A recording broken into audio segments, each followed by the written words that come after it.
Lots of people say I inspire them because I didn't give up and just sit at home and get depressed. But I don't know. I always think I don't know who would do that. I know it can happen, but it's such a shit option. Yeah.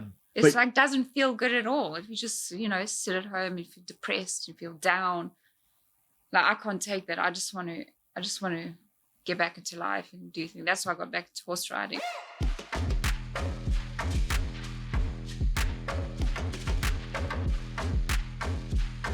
Yeah, welcome back to the Ballman Podcast. We have a very special guest here today, Olivia Jackson. Welcome. Thank you for coming. Thank you. Driving down and seeing us.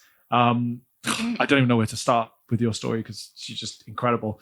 I just explaining beforehand that my memory of you in terms of what I knew about you was this, badass stunt woman 10 years ago when I used to do a bit of stunts that used to do all this motorcycle racing and all this like crazy, you were just able to just do all this amazing stuff. And it would always be, oh, Olivia's doing that, or Olivia's doing this, and she's done this film and that film.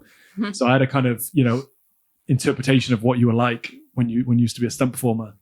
And obviously you've had this crazy accident that happened. When did it happen? When did it actually happen? 4 years ago. It's 7 years ago now. Oh, the article I read 2015. said 4. So it must have been at 2020. Okay. Yeah. 7 years ago. Yeah. Wow. Just okay. over. I mean, I don't know where to start. Tell us. I mean, should we dive straight into it and tell us what happened and how you went from being a stunt performer to then having this crazy accident on film and what happened in that sense? It was a huge life change because, as you said, I was extremely physical. I've always been physical. Sports has been a huge part of my life. I was a professional Muay Thai fighter for a long time. Done Muay Thai for like 20 years. Well, now, not back then. But, and motocross was like the love of my life. Sorry, Right. Dave, but I love motocross and I love stunts and, like everything was on the up, just going from film to film and working with lots of good producers and stunt coordinators and actors and everything. And then I took on I was in South Africa at the time, just taking some time off and just riding motocross. And a stunt coordinator asked me to do a film there. I was already booked to come back here to start on the film Wonder Woman at the time, but because I was waiting for my passport, that's what it was. So I thought, okay, well, I don't know when my passport's going to come back, so I'll take on this film, which was Resident Evil. Shit film, but anyway. I thought They are shit. Yeah, they are really all shit. But and they're all like the final chapter, the final one, the final thought. The final part chapter, final. part It's like, five. just stop it, give up. It's the biggest problem with this industry. They I've just never keep- watched any of them. I watched snippets and I was like, they just keep renewing stuff. It's like, come up with some new ideas. Yeah. It's crazy. It was a game, wasn't it, originally? That's what, Yeah, that was yeah, huge. yeah. That's what I remember. Um, But yeah, it had some really nice stunts in it, some good fight scenes and some nice motorbike stuff. So I thought, oh, why not, Anyway, I did like a few weeks rehearsals. We developed the fights and did a little bit of motorbike stuff. And then we literally had first day of filming. We're supposed to start on the Monday, but for some reason they started on the Saturday. And it was in Johannesburg in Pretoria in South Africa. And they have really good weather there. It's mostly blue skies. So the whole next week, we're supposed to do this fight scene on top of a moving vehicle. That whole week that we're going to do it, from the Monday to the Saturday, was sunny blue skies. But for some reason, that Saturday we started, the Saturday before, it was pouring with rain. Right. So it was grey skies and wet floors and everything. We couldn't do the fight on top of the vehicle because it's too dangerous. So they just asked me, can you do some motorbike stuff? Pretty random because the motorbike scenes follow the fights. It's going to be the same It was bloody linked weather. together. Yeah. Yeah. But anyway, they had got everyone there on the payroll. They don't want to really waste any time. So I just did some straightforward motorbike riding where I was one side of the road, 800 meters straightish road. And on the other side of the other end of the road, coming towards me was on the same road was a action vehicle. Like a quick date vehicle, Yeah. cameras and all that kind of It's stuff. for filming. So it's an SUV with a huge crane Yeah. on the top. They take It can everything move in and every direction, and a put it camera on. on the end. So It's a huge piece of equipment. So how it was the car comes towards me as I'm driving towards it, and the crane's off to the side of it with the camera at the end, and the camera starts on the floor, zooming along the floor, and then as I come toward it, it's supposed to lift over the top of me, and it films over the top of my head. But long story short, there was not very good safety on set, and the guys in the vehicle just decided to do their own thing, cowboy style, and basically just drove the crane and camera into my face and my shoulder and just ripped my shoulder back like that.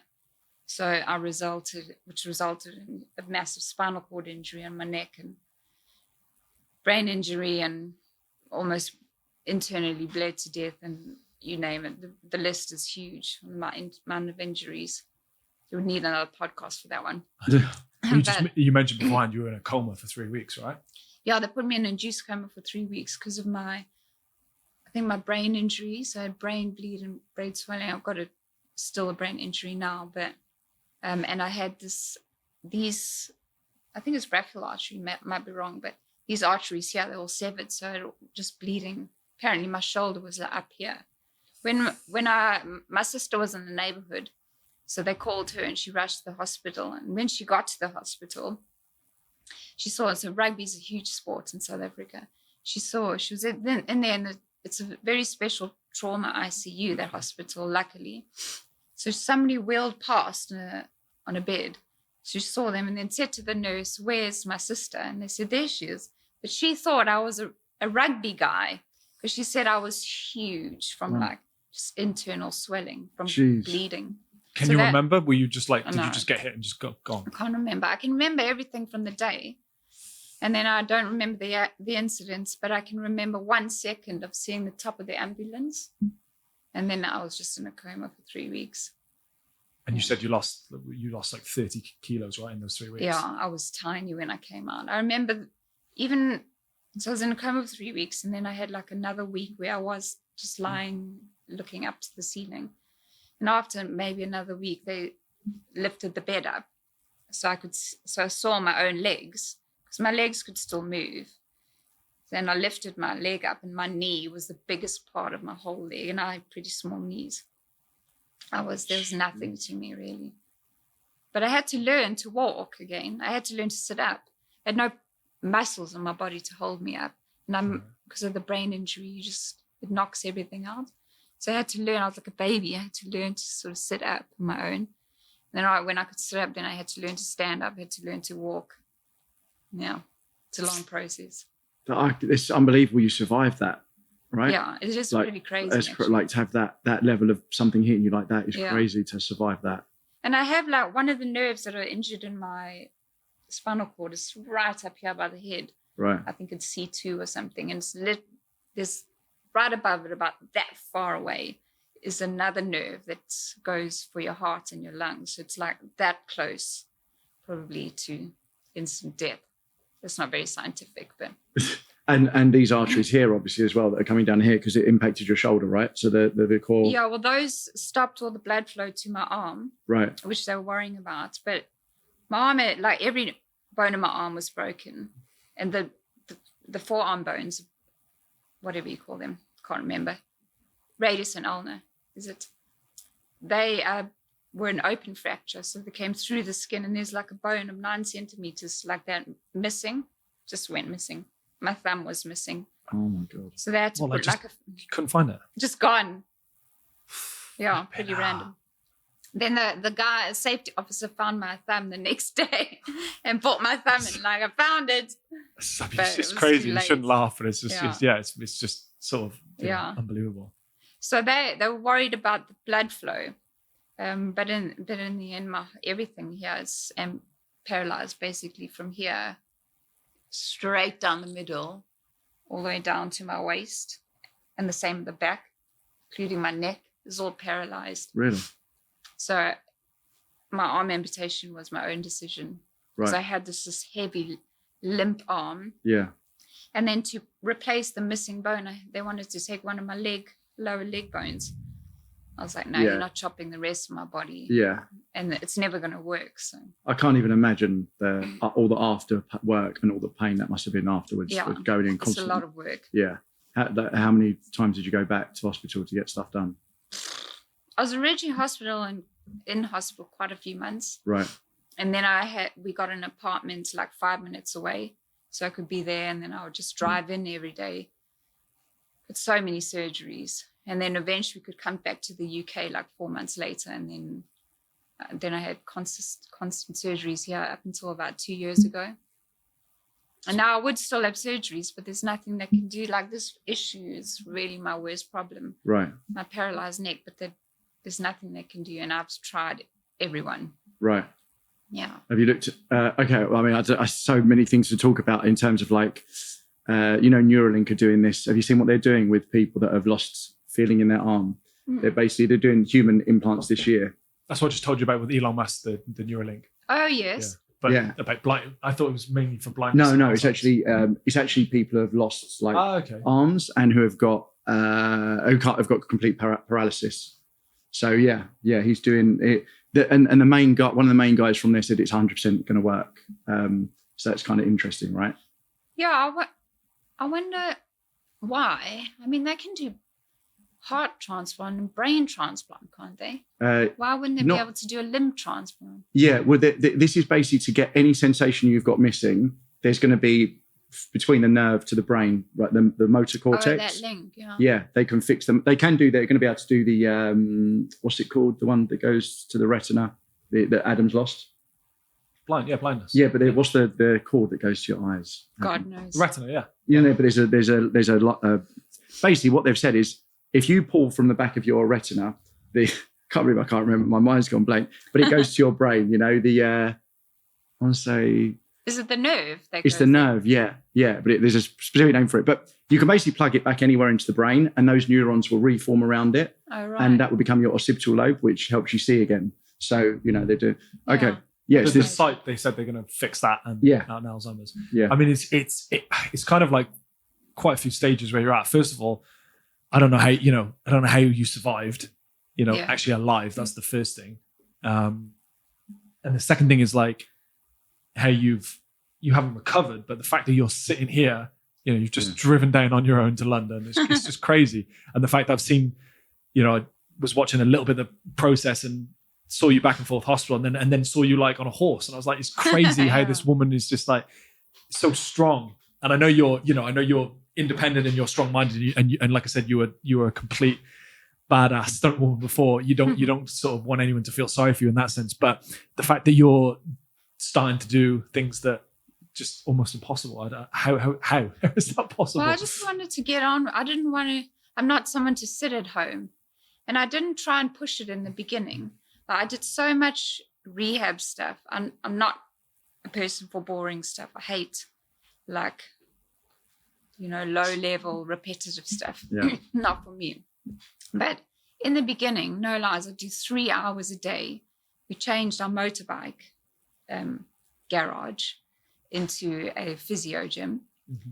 Very unsexy. And then I would spend like 3 hours a day. And then I was very weak. So my mum had to come from South Africa so Dave could go back to work. And then we'd sit in there for like 3 hours just doing like repetitive rehab stuff, which is really boring. But if I didn't do it, I wouldn't be here where I am today. Yeah. Plus I've had like crazy amounts of support from really good osteos to, support of my friends and support of strangers donating money, like so much support. And the stunt community has been amazing. Yeah. Really, really good, especially the British stunt community and American. I obviously don't want to talk about blame, but the fact that those guys messed that drive up, how did they mess that up? Just the safety was bad and the budget was not there. Well, the set wasn't run the communication was really bad. Yeah. Which, as you guys know, is vital on a set. Yeah. Especially when there's stunts involved. And nobody knows what went on in the car, but we've been through the court case of negligence, and basically they just doofed up. We got video footage of the rehearsal before, and that take, it was literally the second take on the first day. But they just did something completely different. They just lifted the camera at a totally different time. They started further back. Right. So did you already done a pre-run before? Yeah, we did some rehearsals. So in a stunt, like it's not what people think. Like they just think stunt people do let's just go do crazy shit, but it's not that at all. Like everything is worked out to be very safe. You know, it's step by step. It's all calculated every 1 millimeter of a rope changing the pressure.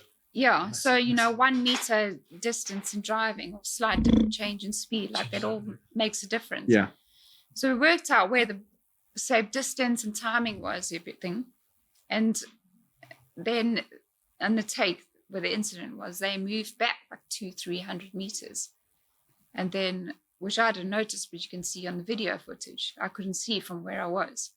And then they just lifted the camera at the wrong time. Like it actually worked out. They have specialists to look at all the footage and work it out. They lifted the camera 3 seconds later. Right. Which is obviously 3 seconds too late. Yeah. So God knows why. But I've heard about, there's been some other stories I've heard, especially in the stunt world. There was the guy in Harry Potter that got the wire pulled. Yeah, it's my friend Dave. Yeah, I think they snapped his spine. Yeah. Saying, do it again, do it again. I don't know the details, but I think he got, it's called a jerk back. And that's it, yeah. Got jerked back into a wall. Yeah. And I think he landed a bit high. I don't know the details of it. Yeah, and there's other situations where they've said, let's go again, and the stunt performer said no, or let's up the pressure, let's do it faster. Yeah. And it's like, it's interesting. I mean, it's so annoying and frustrating.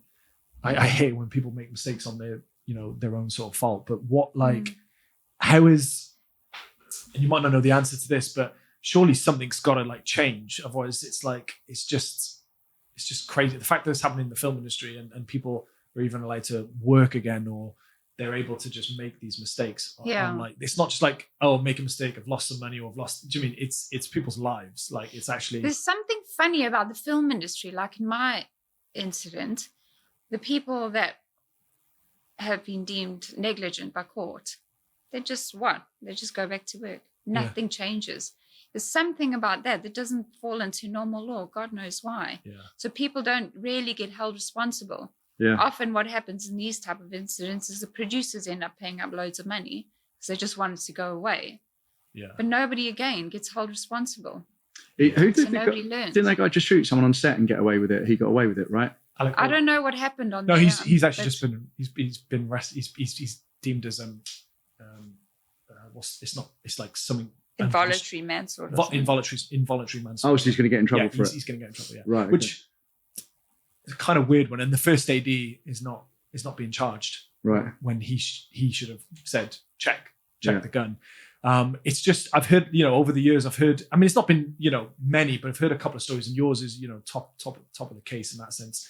And I agree with you. There's something weird about the film industry. Yeah. Even I'm sitting here, I slate lawyers and everything, because it's just it's almost like you can be a qualified lawyer, but you're not. If you're a qualified criminal lawyer or something else, you have really specific. You don't have a plumber turn up not knowing what they're doing. It's all these other specific injuries where someone turns up, they should know what they're doing, or a lawyer or accountant.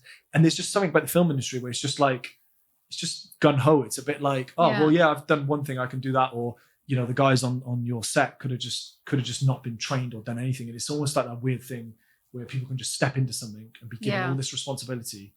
I think especially in countries because we were filming actually in South Africa. Right. So especially in countries like that, there are skilled people obviously, but it's not in the UK, the health and safety is a massive part of life here. So it's a big part of every industry. And obviously accidents happen here, but there's a lot more responsibility like that. Yeah. And they have the stunt register. So, a lot of health and safety's put into that. And there's a specific way that people train and way that they climb up and, Yeah. But, it's just crazy. But I think a lot of the time problems come pressure and timing. Let's go. We need the shot. We need to do it today. Where you should actually say, hang on.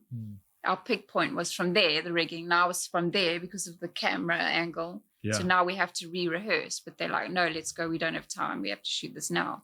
It's that and you just go for it. That thing in the industry, hurry up and wait. Yeah. How fast were you going at the time on the bike? Well, I was going 70 Right. kilometers an hour. Okay. And remember, I got no helmet. Yeah. 70 kilometers an hour, and they were going 50 kilometers an hour. Wow. So So the that's like impact velocity is hitting like, something Yeah. with an combined speed of 50, 120 Yeah. kilometers an hour. Yeah. I mean, it's a miracle. It's, It's you know, Yeah. it's a miracle you're crazy here. that It I'm really here. is. If someone run you over now 40 Into my 40 head, miles, you'd be you'd dead. be gone. Yeah. I remember like my dad told me a story that he always was loved bikes, and he just, his foot was out at 100 miles an hour, same as 100 kilometers an hour, and he just hit the, something stationary. And I remember seeing the X-ray, everything had shattered, and the guy, his friend, had the bottom of his leg just completely taken off. Oh wow. So I just can't believe that you hit it at that speed with no Yeah. helmet. There was a That's friend insane. of a friend in London, and he got hit in the head, but he leant down in a road to pick up something by a pavement, and I think a car or something hit him at like 10, 15 miles per hour. Oh. Gone. Really? Yeah. I mean, it's Yeah. just crazy. So Yeah. But It's amazing you The survived. yeah. doctors, the specialists at the time said it was basically because it had so much impact here, but because I'd been a professional fighter for such a long time, I had like crazy back muscles and shoulder muscles. They said that stopped my arm from just coming off on impact. Right. And the fact that I was so internally healthy, because I'd always been really into nutrition, that saved me really. That's what they say. Yeah. And strong mind. Wow. No. Well, I mean, hope you don't mind me saying, I think you look amazing. You know, you still look Yeah. great. You don't look, I think for people listening or watching, they're not going to think she looks paralyzed because you've still got, saying this just before camera, you've still got your energy and your smile. And I think that's so Yeah. important to be able to keep that light, because otherwise you could just be at home in bed, not moving and just, Yeah. and just doing nothing. And it's That's so, such a shit option though. it's such a Yeah. shit option. Yeah. So like lots of people say I inspire them because I didn't give up and just sit at home and get depressed. But I don't know. I always think I don't know who would do that. Mm. I know it can happen, but it's such a shit option. Yeah. It's But- like doesn't feel good at all. If you just, sit at home, if you're depressed, you feel down. Like I can't take that. I just want to get back into life and do things. That's why I got back into horse riding. Like I gave it time. I just went into the rehab, and because my body was so damaged, I don't think I had any time to go into the mind depression stuff, Yeah. because I just have to get Yeah. my body stronger, because I Yeah. was absolutely broken. So that was, in a way, was a savior. And then after I started driving, like after I had my arm off and I could get back to physical stuff and started martial arts again and everything. And then I was driving down the road and I saw this little sign on the side of the road that said Grove Riding School. So I said, ooh, I like horses, I'll go in there. And then, I asked him if I could start riding, and he said, yeah, come along. So I started riding at a horse riding school, and then a couple of years later, I got my own horse, and now it's part of my life, really. That's amazing. Yeah. So are you doing Muay Thai again as well now? No, not Muay Thai, too brutal for my broken body. Yeah. But and I also saw you done kick it a for so pad. I was long. seeing you kicking pads on one of the videos, I think. Oh, really? I don't know. But probably well, you can't really tell with pads, I guess. Could be any style. Yeah, yeah. But yeah, I do kickboxing now. Okay. I'm on brown belt, so I'm supposed to do my black belt, but I'm a bit of a low maintenance time. So all that work you did on your body in terms of like Muay Thai and everything really, really helped with the accident, right? Yeah, it helped me survive. Yeah. It helped my body from not coming apart on the day, but also It would have been a lot worse if you didn't have that background of the shape you're in and the fitness and the nutrition. Yeah, well, according to the doctors, I'd be dead really, because with the incident and all that was wrong with me, and then the drugs you have to be on to put you into an induced coma, and all the drugs afterwards, like that can all kill you if you're not healthy. Yeah. So it's taken 7 years, but everything's good apart from this is paralyzed here and your arm, right? Everything Yeah, else I've is got really bad scoliosis. Okay. My worst problem is my neck. You see, I always have to hold my own head up. Okay. It doesn't hold itself up. Okay. I've seen you actually, you have to click your neck. Yeah, is I that what get I'm saying? stuck, so I have to click it like that, and always have to do that. So what happens? It just And then stays. my arm gets really tired because I'm always having to hold my head up. Yeah. Luckily, I got a really small head. It makes it a bit I'd love to know, like, I know we spoke about it a bit before, but what's like, I can't imagine obviously because you're, Matt and I do some boxing, so can relate to the kickboxing. And I think the good thing is that long term, everything with all the technology, all the science, everything's going to improve. Yeah. But what sort of like the mindset shift that you got to go through in your head to like, you know, to really just get everything back on track? Is there like, would you say it's the Buddhism was that since 7 years ago? Or Yeah. No, I've been Buddhist for like 20 odd years since when I was a teenager. I probably drift here, so just remember where I got to go to. Yeah. But when I was a teenager, I watched the movie 7 Years in Tibet. So I had no idea about Buddhism or Tibet because I just lived in the middle of nowhere in South Africa. And I was like, oh, that looks amazing. As soon as I saw the first scene of the actor Dalai Lama, he was a baby at the time, and they had these Tibetan trumpets. As soon as I heard that, I was like, something in me resonated like so strong. And then I just decided I have to go there when I get big. I have to go to Tibet. But then when I got out of school, we didn't have internet, much internet then. So I used to go down to the local library. I was in Cape Town modeling at the time. So I used to spend my free time going down to the library and used to study Buddhism, and then started getting into it. And then realized, because there's a Chinese genocide of Tibet in the 50s, late 50s. So they all moved out of Tibet. They all live in India. Then I decided, okay, I'm going to go to India for a few years. So I saved up money modeling, and then just took 2 years off and went to India to study Buddhism and traveled around Asia a bit. Yeah. So you specifically took that time off to go and study Buddhism? Oh, wow. Yeah. That was 20 years ago, right? Well, I became Buddhist 20 odd years ago. When I was 18, I'm 41 now. Okay. 23 years ago. And did that help with everything from the accident? Well done for bringing me back.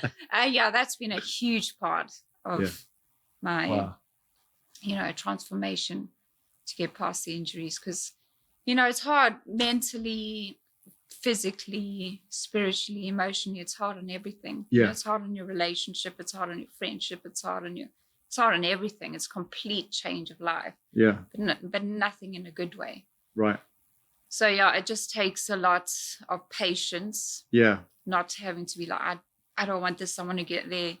You just have to take day by day. Yeah. And work. You have to just be working on stuff all the time. It's 24-hour job still to the day. Yeah. To try and manage my body. Right. And you said you had a brain injury as well. So even trying to, trying to meditate and work on things while your brain. I mean, what actually happened with the brain? Because you seem really great. You seem more put together than us. Yeah, you can't tell, but it's getting better over the years. I think from all the meditation. It's like you're probably relearning stuff as well in a sense. But what was the actual diagnosis with the brain? I mean, obviously I can't remember the head. I can't remember the. I have it written down if you really want to know, but I can't remember the medical terms from it. Yeah. Anyway, something with the frontal cortex. Could be wrong. Anyway. But do you know what? Get it wrong, what did it affect anything? Your memory or anything? Because you seem. Like I used to have. It's getting better over the years, but I used to have these what I just call brain freezes. They're actually fits, but they're silent. Okay. So that for me, it's like your brain just goes on standby. And I have enough brain to say, hang on, like I can't think of anything. I can go, just hang on, I can't, I'm on a standby now. And I have to just sit and wait. Wait for like a minute. Wow. And then it'll come back. Wow. It's like everything just shuts down. And then is that from the trauma, or is it a neurological thing? I don't know. It's just some neurological thing from the brain injury. Right. But it is going away. It used to happen even when I was meditating, because I meditate an hour every morning when I wake up. How does that feel for you? What like, do you just go kind of, when you say freeze, just freeze like that? Or does something do you feel tired? Does it slow you down? I don't feel anything in my body. It just stops. Right. But you have enough brain function to go, ooh, I'm having a brain standby or whatever you want to call it. Yeah. But you can't do it. You can't do anything about it. If you try and force your way out of it, you can't get out. Okay, like a brain paralysis for a second. When you're asleep and you get paralyzed. Oh, I haven't had that. That sounds horrible. I get it all the time. I'm asleep and I wake up and I'm awake and my whole body's paralyzed. I had that the other day. God. I had that the other day. I woke up. Sleep paralysis. I woke up and I just thought my brain's awake, but I can't move. couldn't move. Oh, I have. You're I way had better than that. us. horrible, isn't it? I know, it's so I had bad. to like move my little toe like slowly and just Oh, get my that's body back. horrible. That's Yeah. scary. Yeah, quite a lot of people get it apparently. I've only had something similar. I have very low blood pressure. Okay, So whenever I have surgeries, my blood pressure drops a lot. right. And they only let you out of hospital when you're able to have a wee, because it means enough medicines out of your body. Right. So often after, like the day after surgery, you're not allowed to get out of your bed. But I'm so tired. Sorry, it's toilet talk, but I'm so tired of going to toilet in a bedpan in hospital. Like I Yeah. did that for so many months. It's terrible. And you got your legs up and you got somebody staring up at your face through your legs. I'm like, this is not private at all. So now I'm just like, no, you have to put me in a wheelchair and take me to the toilet. They're not allowed, but kind of make the nurses. And then they sort of stand there and wait for you for ages. But a little while ago, a few years ago, I was sitting on the toilet like 15 minutes, and your brain can't tell yourself to go for a wee.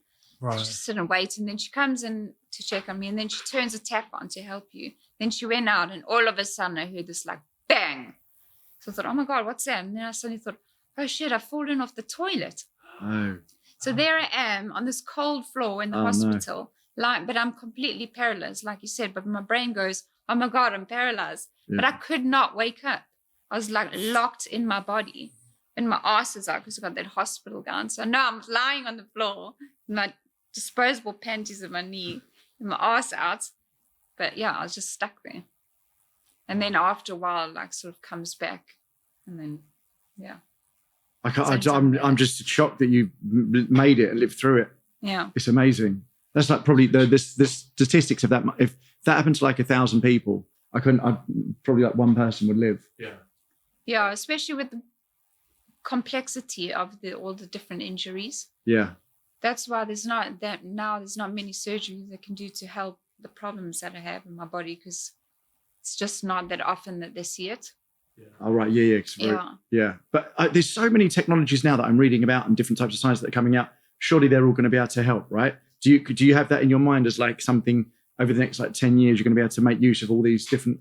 I don't know. I don't think it's in my lifetime. I think, No? in the future, they are doing amazing things. But when it comes to the brain and the spinal cord, it's so limited. Well, we had the doctors on the other day, and they said no one wants to go near them. I mean, Yeah, particularly in the they're UK, very twitchy about the US and, yeah. and other places are sort of stepping near it. Yeah. No one really wants to go near it.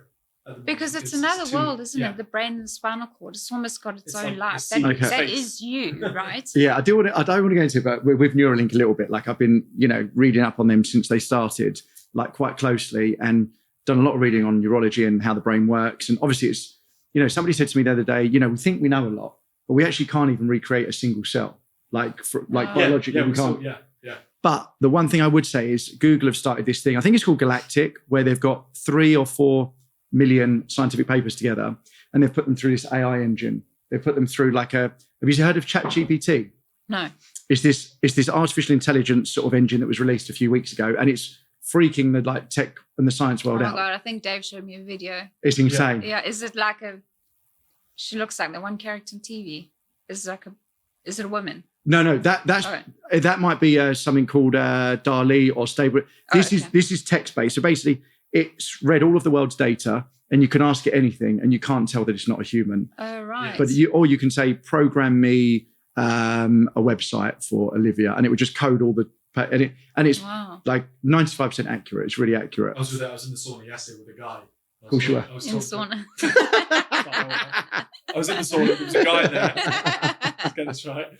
Me and my friend. With were your towels on. Me and my friend were talking about it, and he said, mate, my kid's driving me mad. He said, my kid is using that ChatGPT to do his exams. Oh, so you can actually use it. Yeah, Yeah. it's free. Yeah. Oh, wow. You can basically say and they've got this other thing as well, like you said, called Stable Diffusion, where you can go Stable Diffusion, where you can just say, create this picture, and it creates this picture of anything you want, Yeah. like really high quality as well. Wow. So the science is going towards Yeah. if you say, can you fix my arm, Yeah. all the neurology and all the kind of cells and everything, it'll kind of describe or just tell you how to do it. Yeah, Wow. because and this isn't just I in my mind when I read these things, I'm thinking, okay, I'm same age as you. They're going to be available in our lifetime. yeah. So this AI software, You're basically, hoping.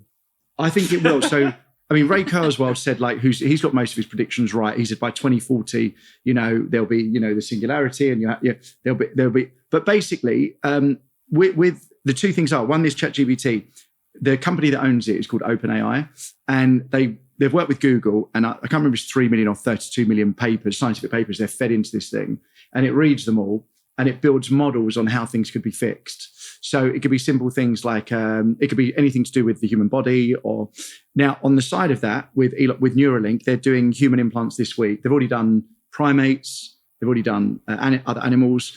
And they're saying that muscles or limbs or body so it goes into the brain. It's 4 millimeters. I'm going to say a centimeter squared. I'm going to get all the numbers wrong. And the latest iteration has got 3,200 laces, and they attach to the single neuron resolution level. So each one attaches to one neuron in the brain. Jesus. And there's 82 billion neurons. So in a human, so there's a long way to go. But they're selecting certain parts of grey matter, and they're reading the data off successfully now. So my personal belief is being able to read that data off and then feeding it through something like OpenAI, who Elon Musk does. Also, he was one of the founders actually of OpenAI. He's pulled back. I think they're going to be able to fix so many things. So in my mind, I'm reliant on that. Obviously I'm young now, but when I get to sort of a bit older, I'm thinking that this is going to be used to reverse aging or to fix things. That's how my mind thinks. So, well, I'm sure it will. But there's also a thing, you have the brain, but you also have the physical part. So like in my instance,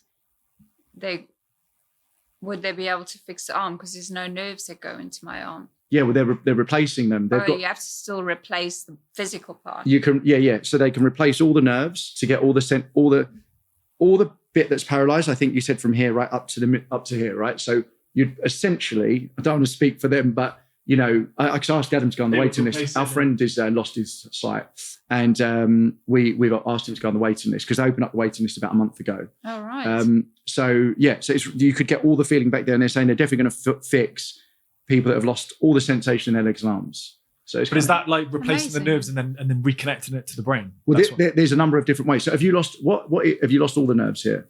Well, they're not. The nerves are there. They're damaged. They're there, but they don't plug into my spinal cord. They're ripped out of my spinal cord. Completely ripped out? Yeah, like by the root.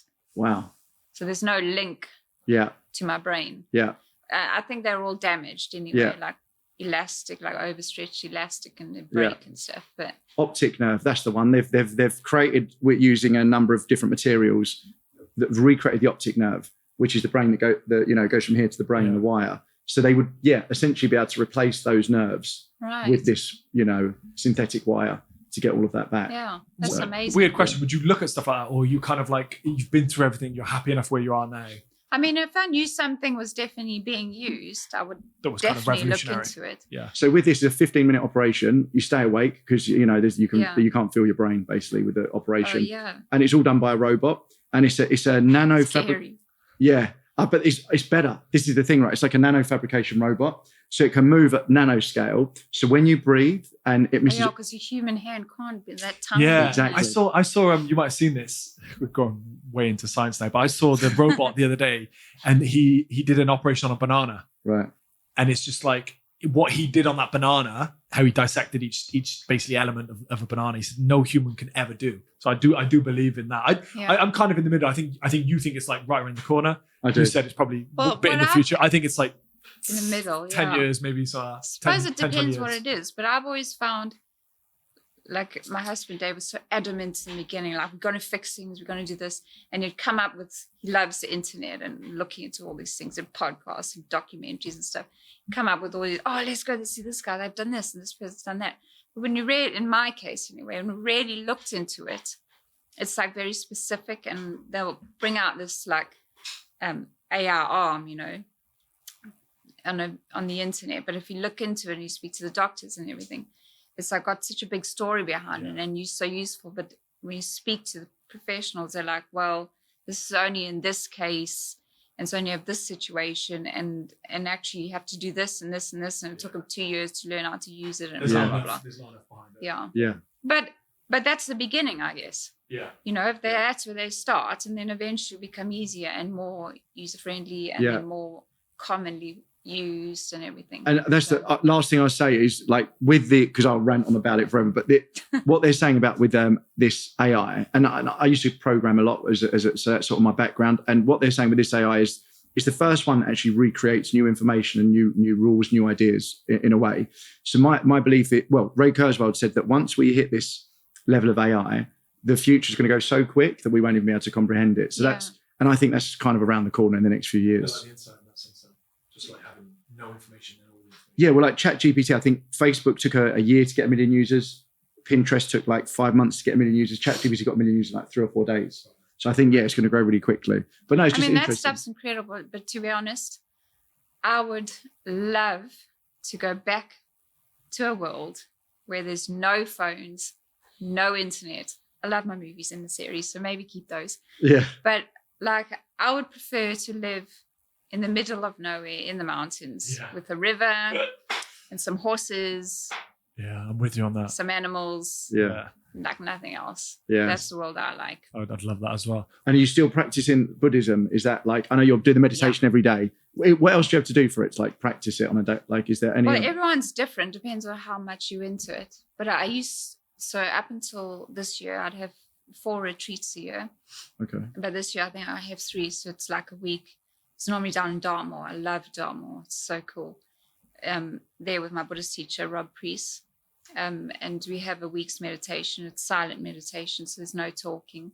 And you just delve deep into like whatever practice that is going on that week. It must be so good for your brain as well. You talked about, how things are starting to get better with your brain, and that's such a, educational in that sense to kind of keep the brain working in the right ways. It's so it's weird sitting here like listening to how incredible your story is, and it's kind of like it's a bit annoying and frustrating in the sense that it's these people that made these mistakes. And I know you went to court and you did all this stuff that must have been completely exhausting and draining and mentally just crazy. And the fact that I read earlier on one of the articles that they went back into work and they were all working on the same film set a couple of years ago. Yeah, disgusting. I mean, like 2 years afterwards, same crew, same producers, same actors, same stunt people, same ADs, the whole lot. That's crazy. It's just and it's like the biggest problem with the world. The fact that people can just do something,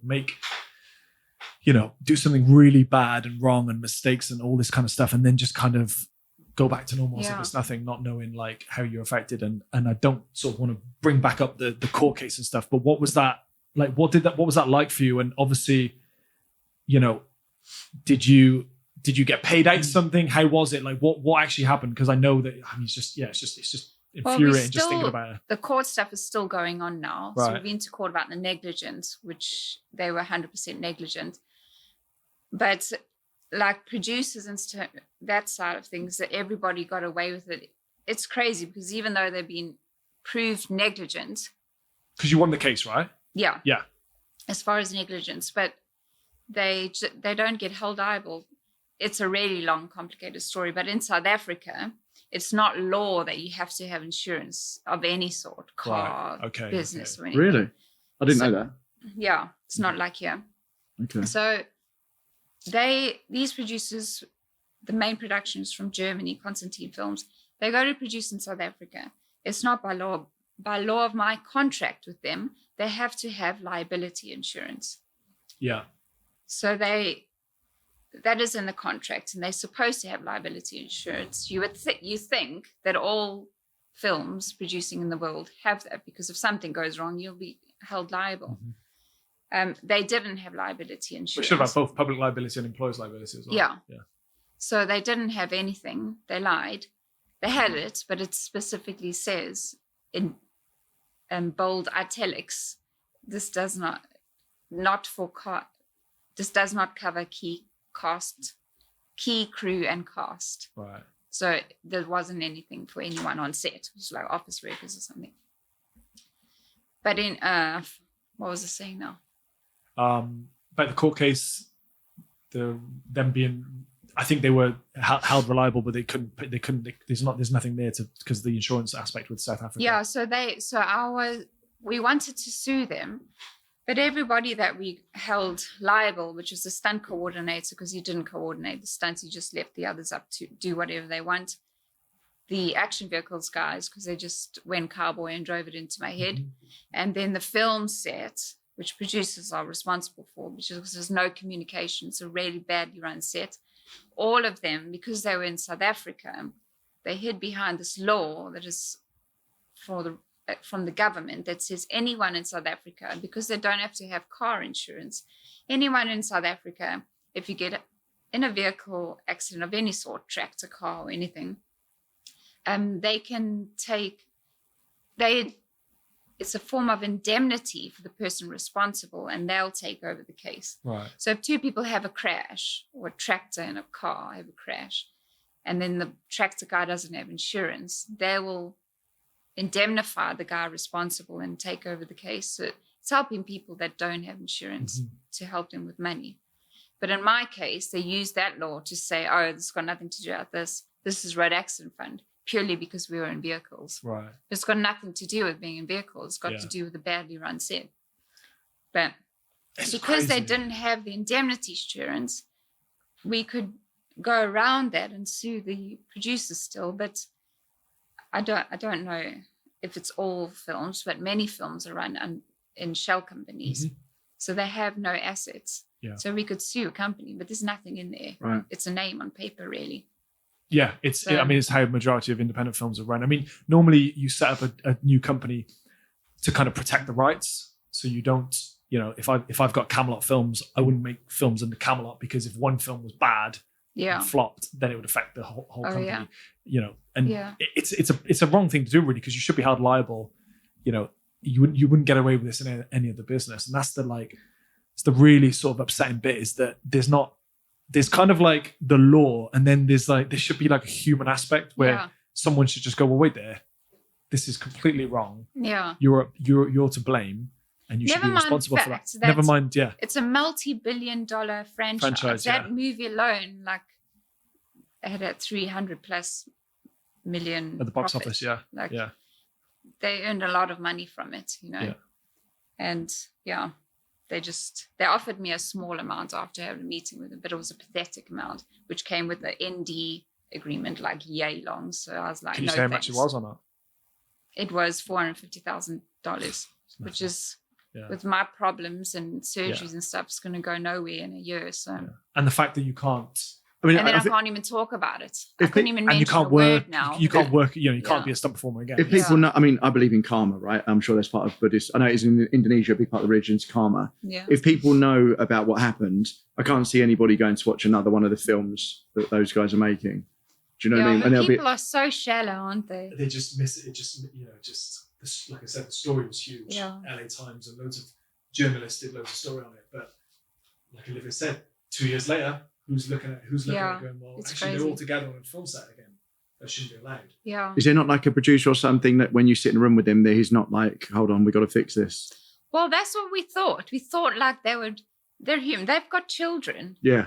And families and people that they love and love them. Like, surely compassion comes into it somehow. They've probably gone to a different location. Not as shit. When it comes down to giving some money. Oh boy. Yeah. And they've probably just started a new film in a different location. Yeah.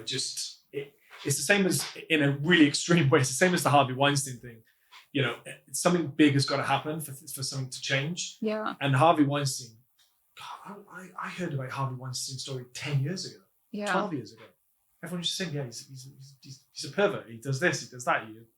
But then again, just be like, well, why didn't anyone say anything? I know. Get away with it so long. So it's almost like something like your story's got to come along for a big change to happen. And God, I would love to disrupt the film industry because it is so hard. Anyway. The Weinstein story was huge, but some little while ago, we're watching a film and it came on Weinstein Productions, whatever it's called. And we're like, oh, and I was like, yeah, but I really want to watch the film. Do you know what I mean? It's like, does it actually stop people? I don't think so. If you knew the story behind every producer and director, you'd probably have to stop watching a lot of films. Yeah, you wouldn't have anything to watch. Yeah. I remember hearing that about like all art. If you look behind most artists, there's some fucked up thing that's gone on. Yeah. And like, do you just boycott it, or do you say, do you know what? That's a different. You know what I mean? What has to happen for something to change, or someone to be held responsible? because it's just like it's just crazy the fact that these Yeah. people even out there just still like, let alone working. You should have got, not the money's going to mean anything, but you should have got millions and millions, and they should have offered you, so many millions, and it's just like Who died in a helicopter as well? Someone died in a helicopter on film. oh yeah, that was a Welsh camera In guy. China, Yeah, that one. yeah, he was a Yeah. Welsh camera guy. I remember that. And there's other stories like I mentioned with the guy that got his spine snapped on Harry Potter, and there's a few other instances, and it's kind of like I think Sylvester Stallone on Expendables. I think like 2 people died on that film. Really? Yeah, Yeah. to Thai people, they blew up Blew up in a boat. the water. Yeah, sea. and they carried on filming. Shit. They carried on filming straight away apparently. But Really? yeah, One you guy know, blew up, and then it happened again, Yeah. and it's like Yeah. shut the thing down. It's crazy. Hey? Money doesn't matter. It's like No. it's just mental. Just no, Yeah. Sad. no care. Like you said, when money comes into play, everything just kind of. But the amount of stunts that they do, like every day across the world, there's hundreds or thousands of stunts happening all the time. They're supposed to be safe. They're supposed to look dangerous or not be dangerous in the slightest. Yeah. So out of all those, I don't think it's a huge percentage that accidents happen. So it is quite small, I'd say, Yeah. although it does still happen. Yeah. But that can happen anywhere, I guess. It's still not really an excuse. Like people should put everything in place to try to prevent it. But Yeah. what's happening now is because there's so much stuff coming out. You got Netflix, Amazon, Sky, Paramount, More content blah than blah. ever. It's like Apple. It's never ending. There's Yeah. just an explosion of things being produced. Yeah. But there's not enough skilled, experienced Yep. people to work on. From ADs to stunt performers to directors, everything. There's not enough skilled, experienced people. Yeah. So they're going to these cheaper countries to produce, like South Africa Yeah. or Bulgaria or wherever, Yeah. where there are skilled people, but there's also there's not enough skilled people. So they just take people, and it's getting a little bit more dangerous that way.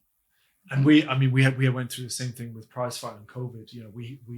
We had to, if we were looking for second or third ADs, we had to hire like PAs and try and train them up because there was just no one. Yeah. It's like you can't have a booming industry that's producing more content than ever, spending more money than ever, but then lack in the foundation of education. Or it's like inflation going way up, but you're not earning the right amount of money to match the economy. Yeah. And it's the same thing with the film industry, and there's so many things that should change in the film industry because it's an important part of people's lives. You said yourself, Yeah. you love watching TV and films, and it's Yeah. like it's crazy. I mean, I don't know. It's bonkers. Yeah. It is a crazy world. I did love it though. It's good fun. It's still a big part of my life because Dave, my husband, is still a stunt man. Oh, Yeah. really? So I still see a lot of stunt performers and in contact, and hear all the bullshits about films. I see. You said you got a potty mouth. You haven't had one this. You haven't I've had been pretty good. You're You've been really really good. It's because I've been around my nephews. yeah. Keeping your mouth quiet. Yeah. And I've said it before, like with the stunts, she was at the top of her game. Like used to hear about, oh, Olivia's doing this stunt or Olivia's doing that. Like it was proper. She was like, I didn't know that. you didn't know that, but there you No. go. So, well, Yeah, you did tell me that. Yeah. yeah, it was you're incredible. I mean, you're still incredible, but it's just crazy that the accidents happened, and it's what's really nice to see is that you've still got this life and you're still smiling and you're still you're still getting on with it, and like you said, you're not looking at it as like a sob story. You're kind of pushing forward and enjoying your life, and the fact that you're waking up and when you said you're cleaning the house and doing horse riding, it's just crazy. You just have to, don't you? Yeah. Otherwise, you can only do it yourself, I guess, and Yeah. you just got to do it. I guess the way I'm brought up and the way I've always been in life, like, you just got to do it yourself. Like, I didn't come from a wealthy family. As soon as I was 18 and finished school, I moved out on my own to Cape Town to start modeling. Like, I had to do everything on my own, everything. And I've never had any kind of helping hand. So I guess in that way, it's helped me a lot because I just have to get on with things, Yeah.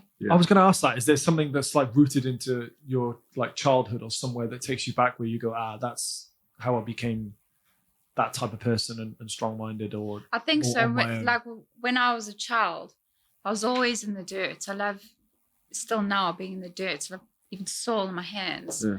Like I don't, like even as a stunt performer, I don't mind getting dirty and like working really hard. And I guess growing up in South Africa, it's like life is harder there, you know, so you just have to get on with it. Yeah. So it makes you slightly tougher in a way. Yeah. Any, like we always say, like when it's a poorer country, like I live in Mexico 6 months of the year, or we just did a long trip around Eastern Europe for a month. People there have just got such a different mindset. Yeah. They're so much tougher, you know, because here everyone's wrapped in, if you're in New York or London, everyone's wrapped in cotton wool. Yeah. You've got everything so easy. Which is lovely. It's nice, yeah. But I actually, I like, as I'm sort of growing up, I guess, I like to put myself into the other situations where it's a bit, and I always think like a couple of my friends actually, I had a skiing accident where I sort of knocked myself out and felt really weird for about 6 months from the concussion. And a friend of mine did like a big jump.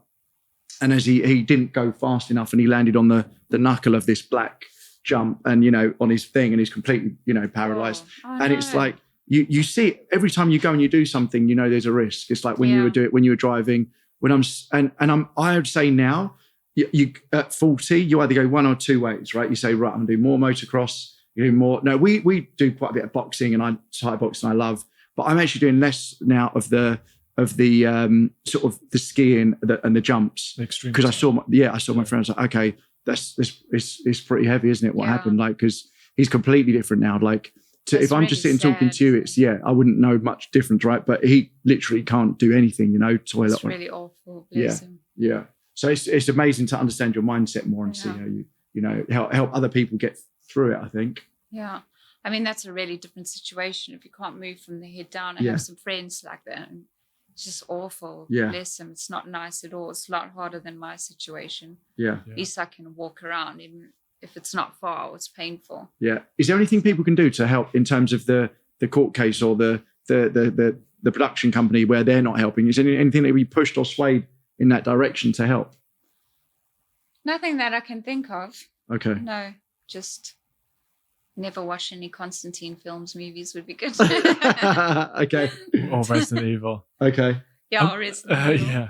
What have you got, like a plan for the future lined up? I mean, I'd said to you before, you should have your own podcast, or you should do this. Like, is there anything that are you in a good position where you're kind of just content, and, you know, you've got your husband, you've got your house, and you're doing a routine, which is I really want to get back into a routine, because it's super routines important. are good, but you can't be too rigid. Yeah, you have to be flexible. It's weird. We haven't had a routine for ages, so I'm enjoying the idea of a routine at the moment. But is there anything that you go, oh, I want to do that, or maybe I want to step back on a film set, or maybe I want to? Obviously, the horse riding is crazy. I was just thinking about how you horse ride, and because I've horse ridden it, and when you're jumping up and down, that must be like crazy for your spine. Well, sometimes it's actually not so bad. Like, walking for me is the worst. Right. I can't walk very far because I have to hold myself up in gravity, and that's horrible. But somehow horse riding's all right. It's okay, yeah. Because you lose a lot of your core, and I still got good core muscles. And it strengthens your legs as well. Yeah, and you don't use, your body's very soft. You have to have independent legs and arms to your trunk, and everything's very soft. Although there's a safety thing with horses, you know, it's been a long road for me to find the right horse. Yeah. Because when people can tell the horse what to do, communicate through the hands in a certain way, I can't do that. Right. The way I have to ride is with a specifically made rein, which is rigid, and it's confusing for the horse. They don't understand it, or in a bad situation, I can't control them. So that's been a hard road. It's such a special personality you have to build with a horse. Yeah. But it is amazing. I have this really lovely boy at the moment, Mr. Chatsworth, I call him. His name's Chatty. Right. But he's quite a big horse, but he's so lovely. He's just really like a nice mix of being very sporty, and he's great at jumping and great at dressage and everything, but he's also very chilled. Yeah, okay. So he's like the safer type. Right. But there's always that risk, obviously, with horses. But I think I'd rather die falling off a horse than live a long time on my couch.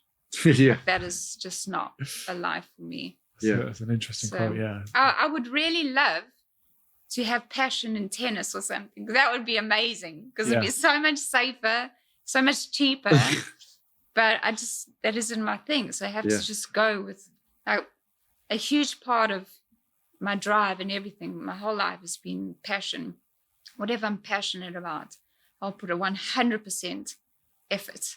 And I'm like so dedicated, and it's so linear. I'm like, that is where I'm going. I'm going. Just don't care what people say. That is what I'm doing. Yeah. But it's driven by passion, and that comes naturally, you know. It's nothing that makes me think, oh, I want to horse ride because it's a really bad option for me, but I love it. So that's what I do. Same with motocross. I just found passion in it. So it was like, same with Muay Thai. So same with Buddhism. Yeah. Yeah. And you're defying the odds because you're doing these things. It's amazing. Yeah, it's incredible. That's amazing. That's so inspirational. I love listening to you. It's great. It's great. I feel bad with your. Are we holding you with your neck? No, it's fine. It's always like that. Are you sure? Yeah. Okay. She does it in a very glamorous way. So Yeah. it's just like, Lots of people It's think like- I'm on the phone. Like I'll walk past somebody like this, just create. and then they start talking to me like, "Oh, okay, Yeah. sorry." I'm like, "No, I'm not on the phone." That's amazing. Well, Yeah. you know, we've taken up way more of your time, so thank you so much for coming in and It's talking a to us. pleasure to be here. Such Nice to such meet an you guys. inspirational story, and Thanks. you know, go on to do everything you want to do and desire. It's amazing. Yeah. Thank you so much. Oh, thank you so much, Olivia. Thank you guys. Thank you.